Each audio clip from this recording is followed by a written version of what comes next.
यहाँ चर्चा कर रहे हैं कि बेन पीएचसी में जो गड़बड़ घोटाला है इसकी चर्चा करते हैं। बिहार का पीएचसी बेन एक चर्चित अस्पताल है, इसीलिए कि इसी गांव के ग्रामीण विकास मंत्री श्री श्रवण कुमार जी हैं। आज उनको चुनाव की जीतने की शुरुआत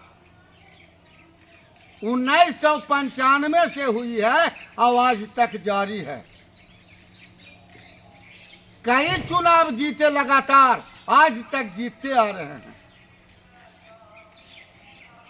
लगातार लगभग 15 वर्षों से ग्रामीण विकास मंत्री से लेकर के ग्रामीण कार्य विभाग तक इनके हाथों में रहा,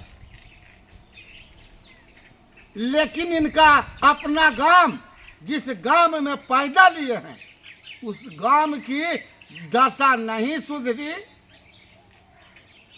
इसलिए कि इनको केवल चुनाव जीतने से मतलब है और मंत्रालय मिल जाए, इतना ही से मतलब है।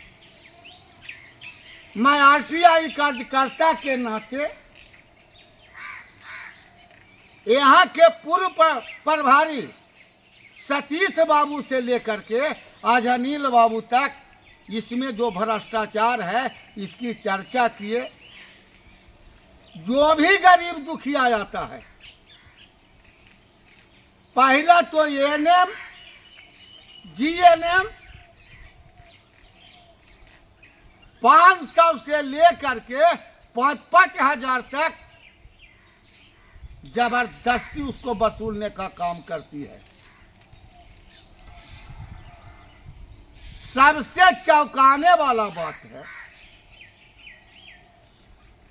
कि जब मरीज का ऑपरेशन होता है तो 10-10 हजार डिमांड मांगा जाता है।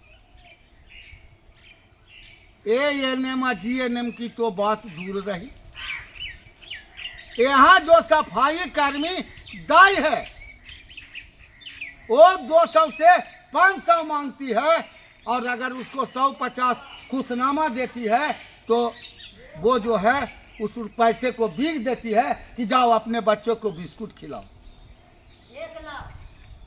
सवाल बेन का नहीं है, सवाल कमोबेश यह जो स्थिति है पूरे बिहार का है। आज पीएचसी बेन में एम्बुलेंस मौजूद है, लेकिन जो एम्बुलेंस कर्मी हैं वो भी चार्ज बांधे हुए हैं कि आप हमको 100 रुपया दीजिएगा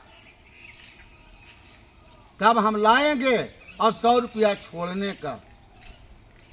डॉक्टर की तो बात दूर है। बेन पीएचसी में अभी महज 2-3 डॉक्टर। मंत्री जी का ध्यान न डॉक्टर के ऊपर है और न पीएचसी बेन के डेवलपमेंट से इनको लेना देना है।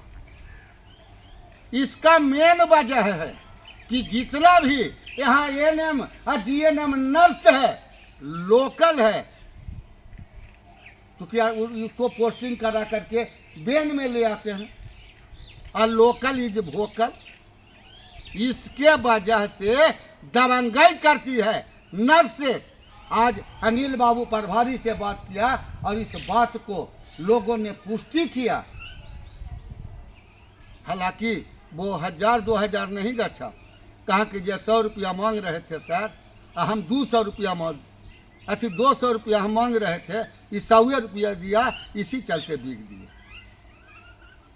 लूट हो रहा है, इसमें यहाँ के प्रभारी का परसेंटेज बंधा हुआ है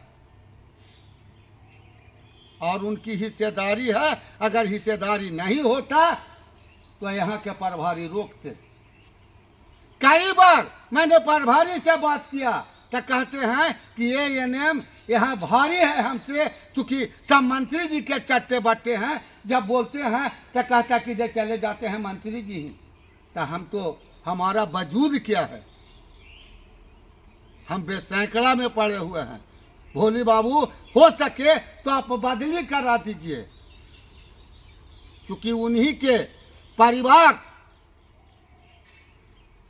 के कई GNM और ANM हैं। अब उनके सामने जनता का दबंगई नहीं चलेगा। इसलिए माननीय मुख्यमंत्री श्री नीतीश कुमार जी से और मंगल पांडे जी से आग्रह करता हूं कि एक बार बेन PSC को निगरानी से जांच करवाइए और जितना अब तक 1 साल का मरीजों का जो डाटा है उसको निकलवाइए और डायरेक्ट बात करिए कि कितना पैसा लगा है।